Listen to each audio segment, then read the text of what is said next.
Hi, I'm Todd Heitkamp, the owner of Dakota Angler here in Sioux Falls, South Dakota, with this week's 2-minute fishing report. Well, folks, this past weekend's weather definitely was brutal to say the least, and that definitely affected the number of people that were going out. And honestly, those that did go out probably should not have gone out. We've heard a lot of bad stories or rough stories around the area of people getting stranded. I will tell you this much, folks, I can't emphasize it enough about, throughout the year we talk about being prepared for ice safety. Part of being prepared also is listening to the weather forecast and knowing what to expect. I'm not casting blame or anything like that. The main thing is just keeping yourself informed and knowing how adverse that weather can get. So again, pay attention to the weather forecast, and hopefully that will keep you a little bit safer, and we won't have to worry about that happening again anytime soon, hopefully. As far as the fishing report is concerned, like I said, with the weather this past weekend, that definitely impacted the number of people going out. But before the storm, lakes that were producing walleyes included Wabe, Bitter, Enemy Swim, Big Stone, Goose, Blue Dog, as well as Clear, Opitz, and Big Stone. And then down the southeastern part of the state, those lakes started producing fish again probably Sunday, Monday, and even into Tuesday.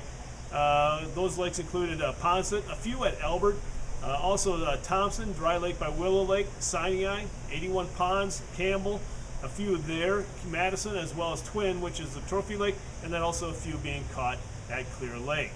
What have guys been using? A lot of guys are using flutter spoons. It seems like the clam leech flutter spoon is really gaining a lot of momentum this past week with the hair the hook, and that's really been producing a lot of nice walleyes. And then also other flutter spoons as well. But then the Moonshine Shiver Minnow seems to be coming on late, tipped with the minnow head. That seems to be doing a little bit better this week as well. As far as the perch bite is concerned around the area, again, definitely impacted by the weather, but those lakes that produced fish last week continue to do so this week. They include Bitter, Wabe, Big Stone, Hendricks, 81 Ponds, Long Lake, south of Madison, as well as Diamond and Ponset. And again, what have guys been doing to catch those perch? A lot of perch talkers, and then also the Nils Devil Drop really has taken the world by storm. A lot of perch have been caught using that tungsten jig tipped with maggots as well as waxworms. In this week's version of Todd's Tackle Tips, we're going to talk about Lake Winnipeg, because this time of year a lot of people are planning on going in February and March, or thinking about it. Well, folks, I want to take this opportunity to make sure that you realize that Dakota Angler is your home for the needs that you will have for your Lake Winnipeg trip.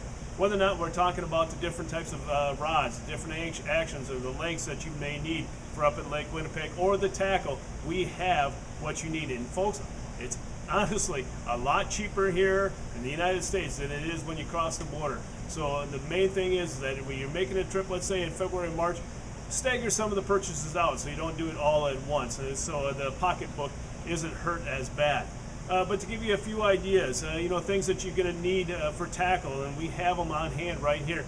We have the clam peg flutter spoons. We have the size 7 Rippin' Wraps from Rapala. We also have the 13 Fishing Magic Mans. The Phantom Budzas are a big hit now for up at Lake Winnipeg. A few other lures that you're going to need. Live Target Golden Shiner lipless crankbaits. Also the Northland Buckshot Flutter Spoons, a big hit the past 2 years. Again, we have a full line of them on hand here at the store. And finally, also the larger Euro Tackle Z-Vibers are also something that a lot of people like to use up there, because it has 3 different positions to make that bait either face downward, level, or upward. So again, those are some examples of some tackle that you can use up at Lake Winnipeg. I will also tell you the weather and everything else is very, very difficult on tackle up there. So again, you're going to need some other things to keep in mind, such as extra blades and extensions. But if you have any questions about Lake Winnipeg trip, don't hesitate to give us a call at 605-336-9132. Now it's time to take a look at a few photos that you sent in to me this past week.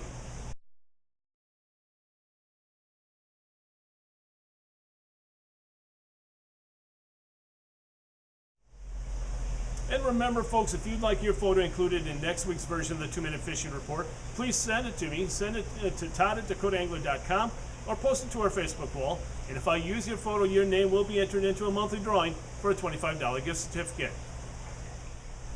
And folks, before we end this week's report, I need to make sure you all are aware of the ongoing sale that we have here at the store at 1120 East Benson Road. If you're looking for shacks, you're not going to find shacks at a cheaper price than what you'll find right here at Dakota Angler, as well as electronics, suits, augers, you name it. Come on in and take a look at the sales. If you're looking for an Otter Pro shack, whether or not it be a cottage, cabin, lodge, or resort, we have them for you at some unbelievable prices. So again, don't hesitate to check us out on the web at dakotaangler.com or give us a call at 605-336-9132, or better yet, stop by the store here at 1120 East Benson Road in Sioux Falls. But again, don't hesitate to contact us and take advantage of the great sales that we have ongoing here at the store. Well, folks, that's this week's version of the 2-Minute Fishing Report. For Dakota Angler, I'm the owner, Todd Heitkamp, and as we say around here, fish on! We'll see you next time, and again, thanks for watching.